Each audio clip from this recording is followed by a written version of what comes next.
Let's take a more in-depth look at China's main macro data. Xu Qiang, the Assistant Director of the International Monetary Institute at Renmin University of China, joins us. Mr. Xu, thank you very much for coming onto the program. Thank you. So we saw some broad misses in China's macro activity in terms of fixed asset investment, industrial output, all missing, retail sales as well. What do you think these numbers say about China's current reform agenda in terms of boosting consumption, lowering investments? And can we expect maybe policy to loosen a bit in the second half of the year? I think this result is actually, been expected. First of all, we see the number of consumption is dropping a little bit, but on the other hand, we should see the internet sales is still going up. So actually, we just stepped out of the deflation circle.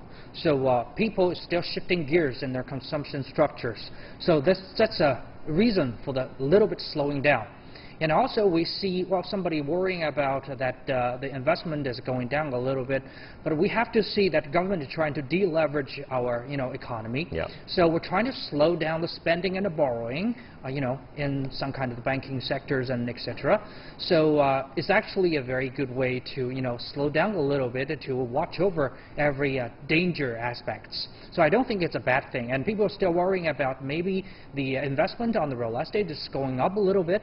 Well, that probably you need to look at the structure and investment on the real estate. That is because China is right now undertaking a lot of shantytown restructuring. Yeah. So a lot of government funding is going into the shantytown. I think it's eventually going to be better for the future consumptions and people's, livelihood, because a lot of people is going to, upgrade their living standard and everything. So I don't think this is actually a bad thing. Sometimes if you want to accelerate, you need to shift gears. Yeah. So when you shift gears, slowing down happens.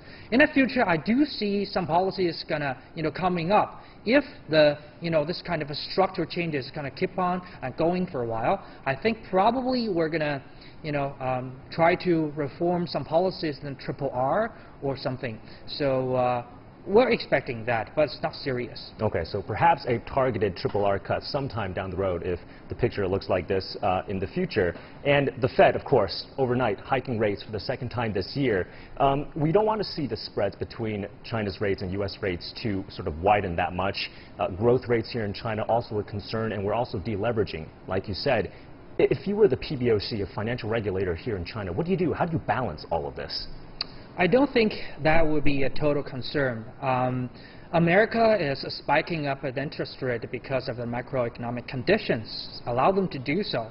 But meanwhile, in China, I think, first of all, we have a rather controlled capital account, so we do not need actually to synchronize our economic policies together with USA.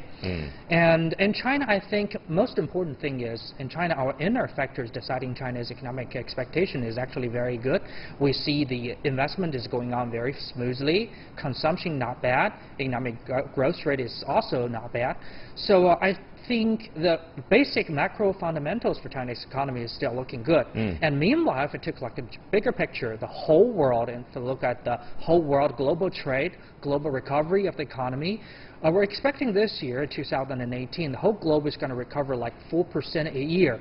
So I think America is slowing down, not slowing down itself, but slowing down with the trade with the whole world. But I think the vacuum can be supplemented by the other parts of recovery, like emerging economy or some European countries. So they can supplement the vacuum. So I think China's future, especially in this year, is not going to look bad. Okay. We're going to leave it there for now. We're going to come back to you in a few moments with more questions. Thank you for your insights on that. Thank you.